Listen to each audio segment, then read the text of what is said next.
ফেরি ছেড়ে দেওয়া হয়েছে এখন না। লাইফের ফার্স্ট টাইম এই সন্দ্বীপের এইভাবে ফেরি যাওয়াটা দেখতেছি এবং ক্যামেরা বন্দি করতেছি।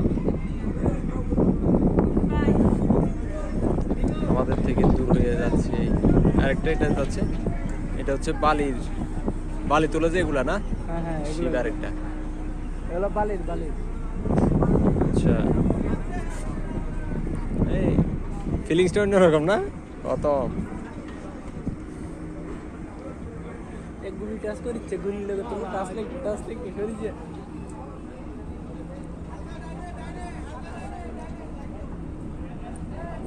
ওই এসি গেছে হালকা টাইনে হালকা পামে রে পাগল।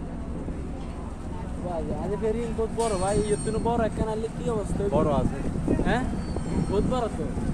আর যেখানে নেবে এখানে নিচে আরো খালি থাকবো, ওগুলো বর্ষার জন্য পারফেক্ট হবে না। হ্যাঁ, বর্ষার জন্য পারফেক্ট হবে না, নিচের খাড়ি অনেক লাগবে আরো। হ্যাঁ না মানে দিন দিব সামনে বর্ষার মধ্যে লড়াই দিত না তো মনে। হ্যাঁ এইটা কিন্তু স্পিড বোট চলে আসছে।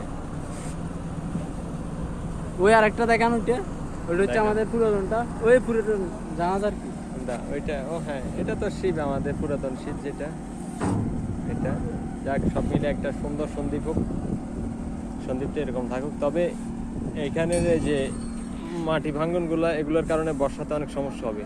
মাটিগুলো সবগুলা নিচে গিয়ে যখন জমা হয়ে যাবে তখন এই যে খাড়িটা আছে এটা পড়ে যাবে, এখানে ভিতর শিব আসা যাওয়া করতে সমস্যা হবে। এখানে এলে 2 মিটার 2 মিটারের তো একখানা কম আছে অনেক গাড়ি নিয়ে। 2 মিটার মানে কিন্তু নিয়মিত না, কিন্তু নিয়মিত হ্যাঁ নিচে মিকা আছে শিবি ওই 2 মিটার। অনেক স্পিড বোর্ডিং করা যায় মানে স্পিড বোর্ডিং নিয়ে